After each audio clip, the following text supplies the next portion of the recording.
Hi hello നമസ്കാരം. ഏവർക്കും എൻ്റെ ചാനലിലേക്കും എൻ്റെ വീഡിയോയിലേക്കും വീണ്ടും സ്വാഗതം. സത്യത്തിൽ ഈ വീക്ക് ഒരു സിനിമ റിവ്യൂ ചെയ്യാൻ പറ്റുമോ എന്ന് പോലും എനിക്ക് അറിയില്ലായിരുന്നു. എൻ്റെ ഫ്രണ്ട് വിളിച്ചു പറഞ്ഞ പ്രകാരമാണ് ഞാനൊരു പടം കാണാൻ തിയേറ്ററിൽ ചെന്നത്. അതും റിലീസ് ചെയ്ത് 2 ദിവസങ്ങൾക്ക് ശേഷം. So it is about Ponman. Ponman എന്ന പേര് പോലും സത്യം പറഞ്ഞ ഈ സിനിമ റിലീസ് ചെയ്യുന്നതിന് മുമ്പ് ഞാൻ കേട്ടിട്ടില്ല എന്നുള്ളതാണ് സത്യം.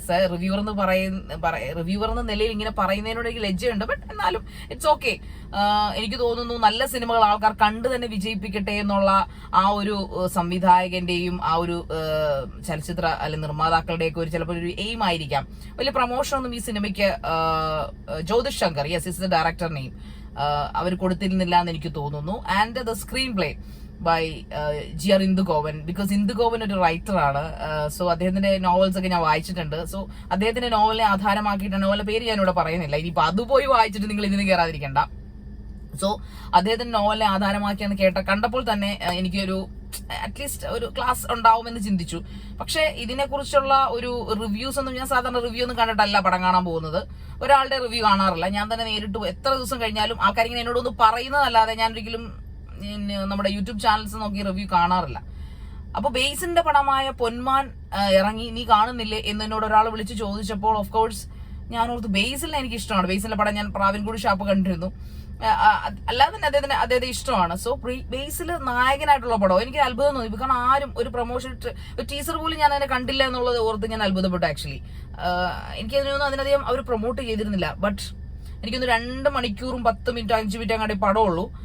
ബട്ട് ഗംഭീരം എന്ന് പറഞ്ഞാൽ സൗണ്ട് ചെയ്തിട്ട് കുറച്ച് പറഞ്ഞത് വേറെ ഒന്നും കൊണ്ടല്ല, ആ പടം എങ്ങനെയാണ് അത് കോമഡി എന്ന് വെച്ച രീതിയിൽ പറഞ്ഞാൽ ഒരു ബ്ലാക്ക് കോമഡി ജോണർ ആണെന്ന് എനിക്ക് തോന്നുന്നു. ആക്ച്വലി അങ്ങനെ ആവാം. ഒരു ബ്ലാക്ക് കോമഡി എന്ന് പറഞ്ഞാൽ കോമഡി കേട്ടാൽ ചിരിക്കണോ കരയണോ എന്ന ഒരു അവസ്ഥ കേൾക്കുന്ന ആൾക്കും പറയുന്ന ആൾക്കും. സോ അതായിരിക്കാം മേ ബി അവർ ഉദ്ദേശിക്കുന്നത്.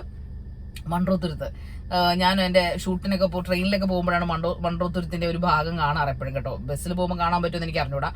ട്രെയിനിൽ ഒരു സ്റ്റോപ്പ് ഫാസ്റ്റ് ട്രെയിനിൽ സ്റ്റോപ്പൊന്നുമില്ല. പക്ഷെ എന്നാലും അത് കാണുമ്പോൾ ഞാൻ ആലോചിക്കാൻ ഒരുപാട് വീഡിയോസ് ഒക്കെ ഞാൻ ട്രെയിനിൽ നിന്ന് എടുക്കാറുണ്ട്. ചിലപ്പോഴേക്കും ട്രിവാൻഡ്രം പോകുന്ന വഴിക്ക് കൊല്ലത്തുള്ള മൺട്രോത്തുരുത്ത്, ആ മൺട്രോത്തുരുത്താണ് ഇതിന്റെ ഒരു ബ്യൂട്ടി എന്ന് പറയുന്നത്. ബട്ട് ഇറ്റ്സ് ഡാർക്ക് ആയിട്ടാണ് ചെയ്തിരിക്കുന്നത്. ലിജോമോൾ, ബേസിൽ ജോസഫ്, അങ്ങനെ ഒരുപാട് ആൾക്കാരിനകത്ത് നമ്മുടെ അമ്പാൻ തകർത്തു. പ്രത്യേകിച്ച് ഞാൻ ആക്ടേഴ്സിന്റെ പേരൊന്നും പറയുന്നില്ല. ഇതിനകത്ത് ബേസിൽ തന്നെയാണ് താരം. ബേസിലും ലിജോമോളും ഒക്കെ തന്നെയാണ് താരം. Script is very beautiful songs. അതായത് എനിക്കൊന്ന് എൻഡ് ടെയിൽ ഒരു സോങ് ഉണ്ട്, അതും നല്ല മനോഹരമായിട്ടുണ്ട്. പൊന്മാൻ, യെസ് ഇറ്റ്സ് അബൌട്ട് സ്വർണ്ണ. അതായത് ഞാനിങ്ങനെ ഈ കല്യാണ മാമാങ്കം ഇഷ്ടപ്പെടാത്ത ഒരാളാണ്. I just hate marriages and dowry ഇഷ്ടപ്പെടാത്ത ഒരാളാണ്. അതുകൊണ്ട് തന്നെ അതിനെതിരായിട്ട് ഉള്ള ഒരു, അല്ലെങ്കിൽ അതിനെക്കുറിച്ച് സ്ത്രീയുടെ ഒരു മൂല്യം ഉയർത്തി കാണിക്കുന്ന, സ്പോയിലർ പറയുമല്ല, സ്ത്രീയുടെ ഒരു മൂല്യം ഉയർത്തി കാണിക്കുന്ന ഒരു പടമാണ്. ഇക്കാലത്ത് സ്വർണ്ണവില എന്ന് പറഞ്ഞാൽ കേറി കുതിച്ചുകൊണ്ടിരിക്കുകയാണ്. എത്ര വില കൂടിയിട്ടും ആൾക്കാർ ഇന്നും പെണ്ണിന് പൊന്നു കൊടുക്കുന്നത് നിർത്തിയിട്ടില്ല. എസ്പെഷ്യലി പൊന്നു കൊടുക്കുന്നോണ്ട് തെറ്റില്ല, അതൊരു സ്ത്രീധനമായിട്ട് ഇന്നും, അതൊരു ഗിഫ്റ്റായിട്ട് ഇന്നും കൊടുക്കുന്നു എന്ന് ഓർക്കുമ്പോഴാണ് എന്തുകൊണ്ടാണ് മാരേജസ് ഇത്രയധികം കെറ്റാസ്ട്രോഫിയായി മാറുന്നതിന്റെ ഒരു reason because of the gold. അതൊരു സംശയമില്ലാത്തതാണ്. അതൊരു സന്ദേശം, സമൂഹത്തിന് നൽകുന്ന ഒരു സന്ദേശം തന്നെയാണ് cinema. It's A moral movie എന്ന്, ഒരു മോറൽ സന്ദേശമൊക്കെ കുറെ നാളിന് ശേഷം ഒരു മോറൽ ആയിട്ടുള്ള കാര്യങ്ങൾ നമുക്ക് നൽകുന്ന നല്ലൊരു അഡ്വൈസ് അല്ലെങ്കിൽ എന്നൊരു സന്ദേശം, മെസ്സേജ് സമൂഹത്തിന് കൊടുക്കുന്ന ഒരു പടം. സമൂഹത്തിന് മെസ്സേജ് കൊടുത്തിട്ട് കാര്യമുണ്ടെന്ന് എനിക്ക് തോന്നുന്നില്ല. പിന്നെ ഈ പറയുന്ന പോലെ സിനിമ കണ്ടിരിക്കുക എന്നുള്ളൂ. കാരണം നമ്മുടെ സമൂഹം മാറുമോ എനിക്ക് അറിഞ്ഞൂടാ. ഇനി വരുന്ന തലമുറ മാറിയാൽ കൊള്ളാം. എങ്കിൽ പോലും ഇന്നും ആൺകുട്ടികൾ അതിനകത്ത് പറയുന്ന ഒരു അടിപൊളിപ്പൻ ഒരു ഡയലോഗ് ഉണ്ട് ബേസിൽ പറയുന്നത്. അതായത് അത് ഞാൻ എനിക്ക് ഇവിടെ പറയും, എന്റെ ചാനലിൽ പറയാൻ പറ്റുമെന്ന് എനിക്കറിഞ്ഞില്ല. കണ്ടവന്റെ ഇതിൽ കണ്ടിട്ട് വേണോടാ നിന്റെ വീട്ടിൽ പട്ടിയെ വളർത്താൻ എന്ന് ചോദിക്കുന്നത്. അത് ഞാൻ പറയുന്നില്ല, ബിക്കോസ് ഞാൻ അസ്ലീനും ഒരു ചാനൽ അങ്ങനെ പറയാത്തതിന് അസ്ലീനെന്ന് പറയാൻ പറ്റില്ല കേട്ടോ. ഇറ്റ്സ് പഴഞ്ചൊല്ല്. എനിക്കൊന്ന് കൊല്ലം ഏരിയയിൽ പറയുന്ന പഴഞ്ചൊല്ലായിരിക്കാം. അതൊരു കറക്റ്റ്. അതായത് ഈ നാട്ടിൽ അങ്ങനെ മക്കളെ വളർത്തുന്ന കുറെ ഊളകളുണ്ട്. ആൺമക്കളെയും പെൺമക്കളെയും വളർത്തുന്ന ഊളകൾ. അതായത് സ്ത്രീധനം വേണ്ടാത്തവരെ നിർബന്ധിച്ച് സ്ത്രീധനം ഏൽപ്പിക്കുക, സ്ത്രീധനം വേണമെന്ന് ആഗ്രഹിപ്പിക്കുക ചെറുക്കൻകൂട്ടരെ. തിരിച്ചും അങ്ങനെ തന്നെ.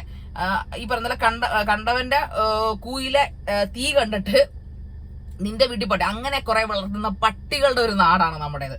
സീരിയസ്ലി അങ്ങനെ വളർത്തുന്ന ആൺപട്ടികളും പെൺപട്ടികളും ഉള്ള നാട്. അങ്ങനെ ആ ആൺപട്ടികളെയും പെൺപട്ടികളെയും കല്യാണം കഴിപ്പിച്ചു വിടുന്ന ഒരു നാടാണ് നമ്മുടേത്. ആ നാടിന് വേണ്ടിയിട്ട് ഏതെങ്കിലും ഒരു പട്ടി ഈ ഫാമിലിയുടെ കണ്ണു തുറന്നാൽ കൊള്ളാം എന്ന രീതിയിൽ ഉള്ള ഒരു പടമാണിത്. സീരിയസ്ലി മൃഗങ്ങളെക്കാളും മാരകമായിട്ട് മനുഷ്യരെ വളർത്തുകയും അവരെ കല്യാണം കഴിപ്പിക്കുകയും അവരെ മേറ്റ് ചെയ്യുകയും ചെയ്യുന്ന അതിമനോഹരമായ നാട്ടിലാണല്ലോ നമ്മൾ ജീവിക്കുന്നത്. അതുകൊണ്ട് തന്നെ ബേസിലിന്റെ അല്ല GR ഇന്ദുഗോപന്റെയും ജ്യോതിസിന്റെ ഒക്കെ പൊന്മാൻ ആളുണ്ടായിരുന്നു. അത്യാവശ്യം കേറട്ടെ എന്ന് ഞാൻ പ്രതീക്ഷിക്കുന്നു. കാരണം ഇതിനൊന്നും അവർ പ്രൊമോഷൻ ചെയ്തിട്ടില്ല. ആൾക്കാരെ മൗത്ത് പബ്ലിസിറ്റി കൊടുക്കുക. എല്ലാവരും ഇത് വന്ന് കാണണമെന്നാണ് എനിക്ക് പറയുന്നത്. 1 വീക്കിനുള്ളിൽ ഇറങ്ങിയത് വ്യാഴാഴ്ച വെള്ളിയാഴ്ച എന്ന് എനിക്ക് തോന്നുന്നു. സോ ആ നെക്സ്റ്റ് വീക്ക് കംപ്ലീറ്റ് ചെയ്തതിനു മുമ്പ് കേരളത്തിലെ മുഴുവൻ ജനങ്ങളും പറ്റുമെങ്കിൽ ഈ 3.5 കോടി ജനങ്ങളും ഒന്ന് കാണേണ്ട ഒരു പടം തന്നെയാണ് പൊന്മാൻ.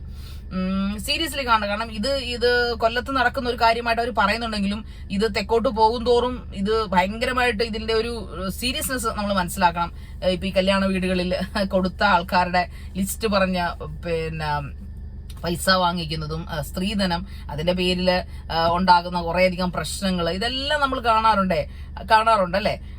അപ്പോ അതിനെ പോലെയല്ല എങ്കിലും അതിനോടനുബന്ധിച്ചുള്ള ഒരുപാട് പൊന്മാൻ എന്ന് കേൾക്കുമ്പോൾ നമുക്ക് അറിയാം എന്തായിരിക്കും അത് ഉദ്ദേശം. നമുക്ക് ഒരു ഐഡിയ നമുക്കില്ല ഈ പൊന്മാൻ എന്ന് കേൾക്കുമ്പോൾ. പൊന്മാൻ ഇറ്റ്സ് എ കിങ് ഫിഷർ അങ്ങനെയല്ലേ നമ്മൾ ചിന്തിക്കുള്ളൂ. പക്ഷെ അതൊക്കെ മാറ്റി നിർത്തിക്കൊണ്ട് ഒരു നല്ല മൂല്യമുള്ള ഒരു കഥാമൂല്യമുള്ള താരമൂല്യത്തെക്കാൾ കൂടുതൽ കഥാമൂല്യമുള്ള സിനിമ ആൻഡ് ബേസ്ഡ് അഗെയിൻ റോക്സ് എന്ന് വേണമെങ്കിൽ പറയാം.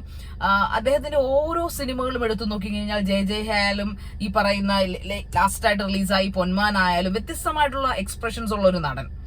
എന്നാൽ ഭയങ്കര സൗന്ദര്യം ഒന്നും പറയാനില്ല, ഭയങ്കരമായിട്ടുള്ള എന്നാൽ ഭയങ്കര പഞ്ച് ഉള്ളൊരു ഡയലോഗ്, ഭയങ്കര ആക്ഷൻ ഉള്ള, ഭയങ്കര കോമഡിയെന്നൊന്നും പറയാനില്ലാത്ത ഒരു സിമ്പിൾ ആയിട്ടുള്ള നടൻ.